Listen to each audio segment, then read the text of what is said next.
Hey guys, and thank you for listening to the Campus Safety Voices podcast. My name is Amy Rock, and I am Senior Editor for Campus Safety.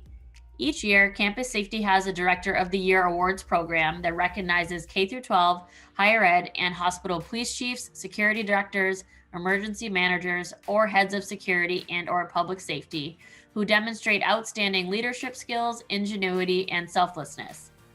We name a winner from each sector at one of our campus safety conferences. The nomination materials we receive for each finalist are chock full of notable accomplishments.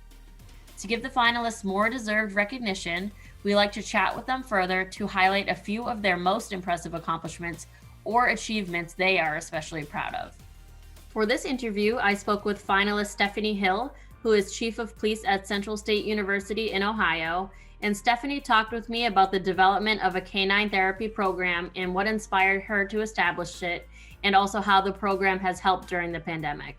We also spoke about Central State's food pantry. Take a listen. Be sure to subscribe to Campus Safety's YouTube channel and like or leave a comment on our videos. Or subscribe to our Campus Safety Voices podcast on Apple and Spotify and leave a review.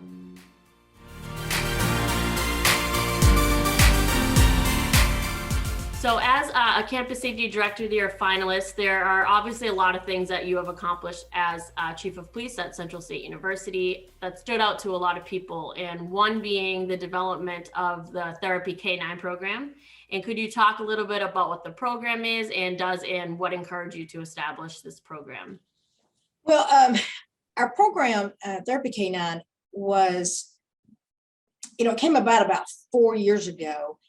We had a student who was going through some mental health crisis issues and was thinking about leaving the university, and just first year generation, which is hard, right? It's always hard going away from home for the first time, but the issues just kept compounding, and she was thinking about leaving the university. So the counselor, Dr. Sonia Hunt, reached out to me and asked me if I would be willing to bring my dog over. The student just kept talking about a dog, that she missed her dog. And my dog is just a mutt that I adopted. She doesn't have any formal training, but she's a good dog. And I felt comfortable that, she's not going to bite, she's not going to growl. So I went to daycare and got my dog. My dog goes to daycare every day. So I went and got her early and, busted her out of school early and brought her back to the university. And we went over to counseling services, so very informal. Walked in, she was laying on the carpet, laying there, and the student walked in. Immediately, student fell to the floor, hugged my dog, rubbed on her. Of course, my dog just loved it. And for 30 minutes, cried, laughed, got it all out. And I just kind of sat back in the corner. The counselors were in there, and I just sat back in the corner and watched. And we had a few sessions throughout that semester, and it encouraged that young lady to have the courage and the strength to stay at the university. And she graduated and went on to do great things. And that was a good testament. And I knew right then that we needed to do something to not just protect and serve. We all get that in law enforcement, what we're supposed to do, but we need to emphasize the service side and the humanity side. And so I started looking for the program, and these dogs can be very expensive. If you don't know, I mean, they could be $30,000, $40,000, and we're a very small university. We're a very small police department. And, I just kept hitting walls right back. And so I just kept researching, kept talking to different people, and I knew we were going to make this program happen. It was going to happen one way or the other. And I like a challenge, so I was not going to give up on that. So our program started in the fall of 21. I came to the Campus Safety Conference in July in Texas. And Chief Alice from Illinois University, she brought her dog, Archie, from the Paws and Stripes Academy out of Brevard County Sheriff Department in Florida. And I knew right then. I went to her session, her little talk, and man, I fell in love with her dog. But I immediately said, and I knew Alice from previous campus safety conferences, and I started talking to her, and I said, we're going to do this. we're going to do it. I was making phone calls that day. I was working on this program when I was in Texas, and came back. Didn't give anybody any way to say no to me, right? I said, we're going to do it. And one of our biggest hurdles was finance. And I said, we're going to do it. I just kept saying it over and over and over. That's all I talked about for 2 or 3 months. So that's how our program came about. And it has really been a godsend for our students. It's always nice to hear. Obviously, we do the campus safety conferences, and I just love to hear people meeting other people. That's the main point of any school safety conference, is to get conversations flowing and people speaking to each other and sharing resources and ideas. So that's really great to hear. And obviously these last 2 years have been so insane that I can only imagine how much these dogs have come into play in so many situations. And you were speaking to that student being a first generation, which I think is also an important conversation, because, you know, my parents didn't go to college, but I had family members who did, and having someone to just speak to about experiences there. I can't imagine being a first generation and then having no other family or a close person to speak to about the experience. And for anyone, whether you know what to expect or not, it's so overwhelming. You're 18 years old and thrown into, all right, go live on your own. Like, it's just a stressful situation for anyone. So did you ever speak to that student after the fact about the impact that the dog had on her? I did. After the first session, we didn't know that we were going to do multiple sessions, with my dog. And, but she kept coming back. She had counseling. She was signed up for counseling services, and she would, when she would have those dark moments or those moments of overwhelmingness, I would just get a phone call. Hey, can you bring Summit over? And the interesting thing is our counselor is terrified of dogs, terrified of them. And my dog weighs about 51 pounds, and she's so sweet that counselor was like, okay, I'm just going to leave the room, and you just bring your dog in. And I was like, okay, and I tried everywhere in the world. My dog doesn't understand why you don't want to play with her, don't want to pet her. She's like, what's going on? But I thought it was a testament on that counselor's part. She was putting herself in uncomfortable situations to help this student. And we did have conversations, and the student was very thankful just for those moments of having something from home. She had a dog at home and she missed that dog. And we were, I was very honored and proud of my dog as she just laid there. And she, it's like she sensed, right? No formal training, no nothing, but she sensed what this young lady needed. And I did have conversations with her later about just life and her journey. And she, was back home and has her dog now, and it's an important part of her life. Yeah, absolutely. That must have been pretty amazing to see. And just like such a driving force to get you, like you were saying, to just get you to see and go through with the program and how important it is. That's wonderful. right. And would you say there's anything in particular that makes it stand out from other therapy canine programs that you've either spoken to other campuses about or that you've seen? I think we're unique in the fact that we are an HBCU, the only public HBCU in the Midwest.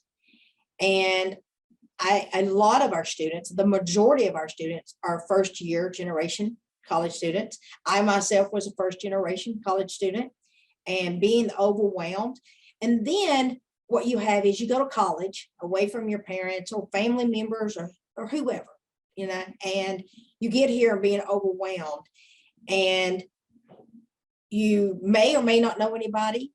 Then you're now an adult, right? You're now into the adult world where we say, okay, you're an adult, figure it out. So I think that our program we had two folds for what my goals were. Number one, to meet the health needs, or the mental health needs of our students. We knew that it worked. We saw it worked, right? We had proof that this was going to be a good program. Second was the mental health of our officers. I wanted to make sure that we were meeting those needs. So when we brought her name is Penny, and she's a Basenji, and she weighs 25 pounds. She's a small dog. And that was intentional.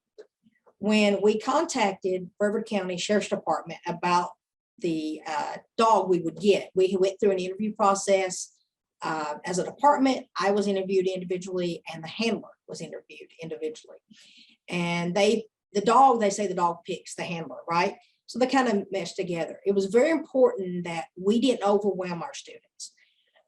We didn't know who was going to be afraid of dogs, who was not going to be afraid of dogs, who was allergic, who wasn't. So we had very intentional conversations with our counseling services, with our administration, and with Brevard County Sheriff's Department. So we decided that we wanted a dog under 45 pounds. We didn't want to come in with a big, lab that weighed 120 pounds, or, I was even up for a 6-pound Yorkie. I thought something that we could just throw in a cargo park.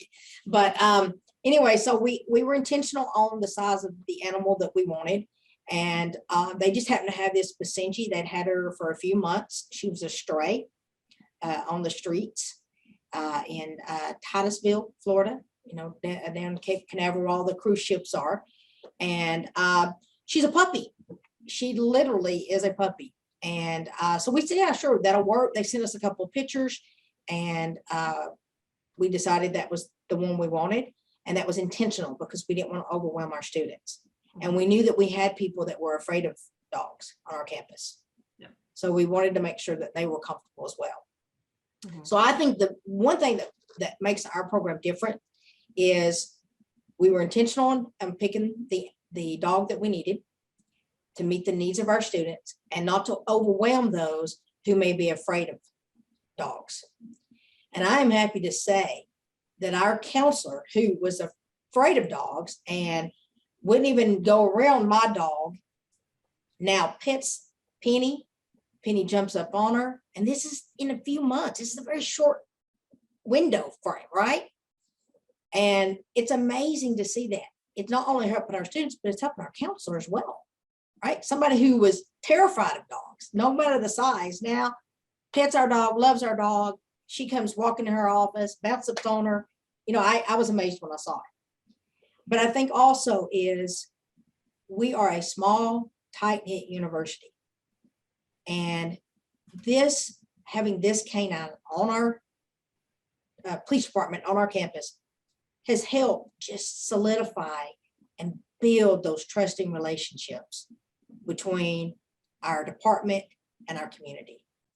And that is so important, right? Those conversations, especially in the last 2 years.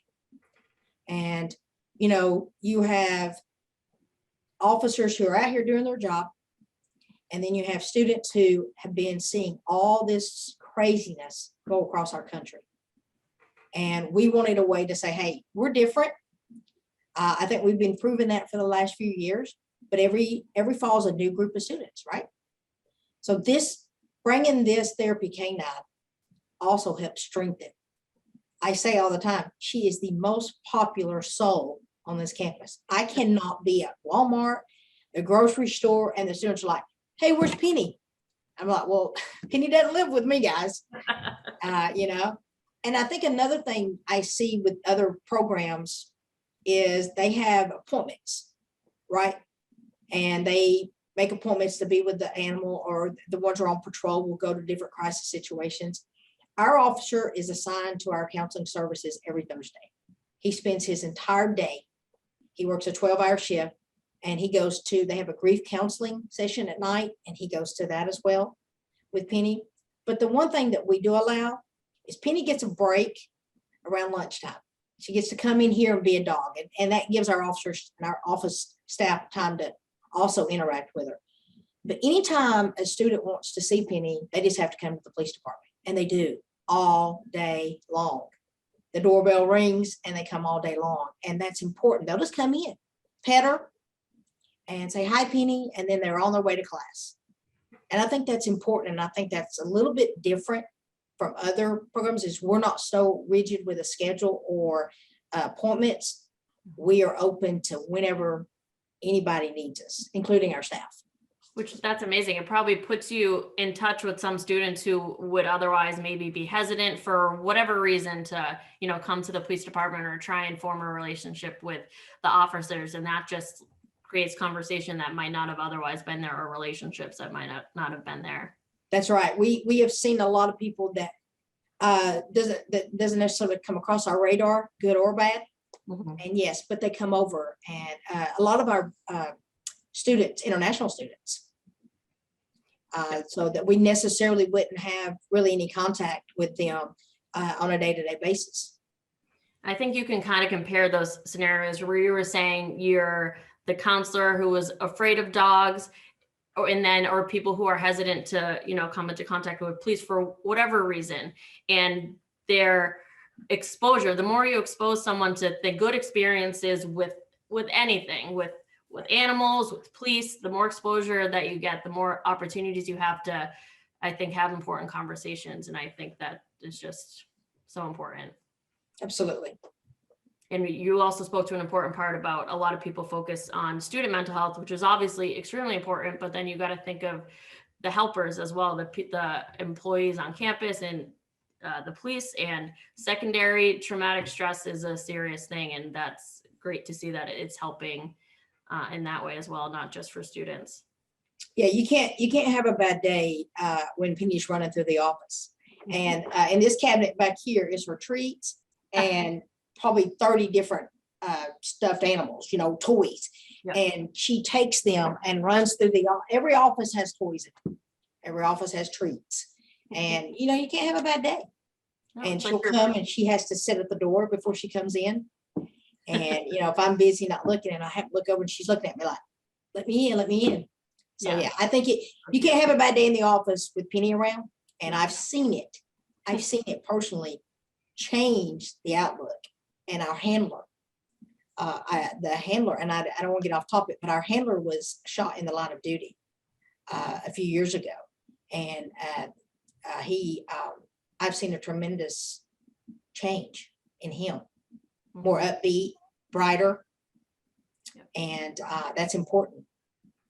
And so that's why he was picked. He really, it's really changed him. And I think Penny's a big part of the change in his life. Mm-hmm. And you had mentioned when we were talking earlier before our chat about wanting to speak to, I think, was it the handler, or where the program that you worked with to get the dog through? Is that where you? Brevard County Sheriff's Department in Florida run this program. It's called Paws and Stripes Academy, and they run the program. The jail, the sheriff allows the inmates. They train the dogs, they spend time with the dogs, and they pick the ones that are going to work for the program, and then they give them for free to first responders and counseling services for K through 12 schools all across the country. So something that would have cost us, tens of thousands of dollars, we got for free. I just had to pay for travel to get the officer down there and give him time off from work to train. He and Penny are, we went down for a comfort animal, right? But he and Penny took the extra training, and they're actually certified. They have multiple certifications as an actual therapy K-9 unit. So they're a therapy dog team, basically.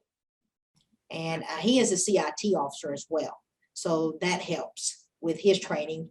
And it just, when he's got the Penny in a situation and an incident, he's also receiving data and processing.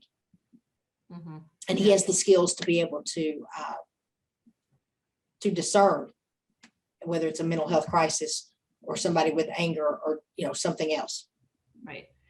And obviously we were saying how it's important that schools support both students and staff mentally and emotionally, but there's also the physical side of it. And I think a lot of people who aren't directly involved in student outreach maybe aren't aware of how much food insecurity there is among college students. I think some people, they think, well, if you can afford to go to college, like you don't have issues like that. And that's just not the case.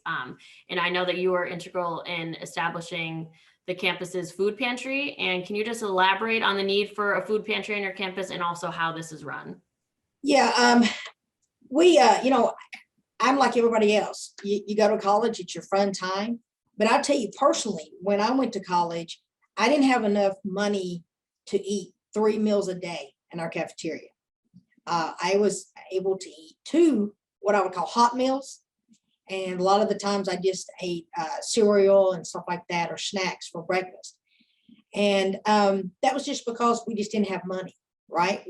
I was intentional on not being 100, spending years in debt for college. So I only took out loans what I needed. I was fortunate to have scholarships and stuff like that. So I know that firsthand that even in 2021, 25 years after I graduated college, there's still, if not more, of an insecurity for students and food. And this came about when a young lady came over to the police department on a Saturday morning asking for sanitary napkins. And the officer, male officers, and they were like, okay. And they wanted to help. They didn't have anything, right? No. I'm not here. So they go to, we have a little convenience store connected to our campus, and they went to get something there and they were out. So what does the officer do? Because our next is about 3 miles away. Our next store is about 3 miles away. He calls me and he asked me for these items. And I was kind of like, yeah, Why? sure. And I was afraid to ask. So I was like, true. Okay. So I said, yeah, I live 2 minutes away. I said, well, come get them. And he told me when he got to the house, and I was like, he's okay, I'll let him. And I said, I gave him what he needed. And I said, these are from you, right? I don't have anything to do with this. These are from you. Because he took the time, right? He cared. Young lady waited in the police department while he tried to meet her need. He wanted to meet her need. And so he came back. And to this day, I don't know who that lady is, that young lady was. So we got to talking about that. And then I got to hearing more and more stories that our officers were buying pizza at night. They were buying, we had a fast food place downstairs in our student center, and they were getting food for students or drinks, coins for washing clothes, So immediately, hey, there's a need here, and we need to see what we can do to help meet this need. I didn't talk to anybody else on the campus. I just decided we're going to do it, and we did it. And our police officers funded this pantry on their own for about 6 months. And that's huge to their dedication to our student and our faculty and staff. I don't want to forget them because, they may be in need. Our pantry is open to everybody, and it is actually behind my office. We cleared out an office space and that a sergeant was in, moved him, and we put it together. The officers put the shelving and stuff together, and we started stocking. My mother gave a $500 donation when she came to visit and started that. And then the officers had been bringing in stuff. They bring in hygiene products and food, and we stocked it. Then what we did was we put out an announcement, right, that we had this. And at first it was slow, but then once, 2 or 3 students come, then the word spreads. And I've been very, very impressed with our students. They don't take more than what they need. We don't really tell them how much they can get. We just allow them to go in. We have frozen items. We have food items. What we saw was they were getting the food items and not so much the snack items. So what did that tell us? They were hungry and they wanted meals. So that was huge. And I think that was an eye-opener for not just our students, but our police department. I think the officers are like, wow, there is a need here. Eye-opening, yeah, for sure. Yeah. Absolutely. And I read in your nomination that the outside vendors help finance the pantry. How were you able to establish those relationships? I know you said you put the word out there for students, but was there a word out there for vendors to try and help you through this? There was, and I just asked.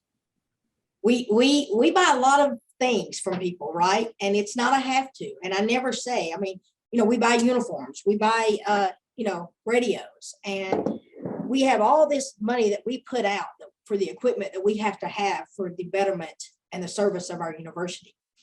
But what I did was I just reached out and talked about humanity. Humanity is one of our tenets. We want to keep humanity at the forefront of everything we do. And when you just start talking about that with people, I always kind of work that into my conversation. If you haven't noticed, I can talk to anybody. And we have, when the vendors come into my office, we're always talking about different things and personal things. So it was not a have to, and it was just, hey, this is what we're doing. And if you can support us, please do. And so we do. And we've had a few vendors to come in and help, and they will either bring items, gift cards, and, we definitely want to make sure that we're responsible for any gift cards we get. We make ledgers and print out receipts and everything to show if there's ever any questions. But a lot of the people just bring items. We are now in an outreach with a program who provides hygiene products for females. And they provide those monthly for us, and we stock our pantry with that. We have some doctors off dental offices that have given toothbrushes and toothpaste and dental floss. So, it's just having those connections in the community and just talking to people about what you're doing. People love to see good things. We have enough bad in the world, and we capitalize on that. We talk about the positive all the time, and basically just everybody has a right to be clean.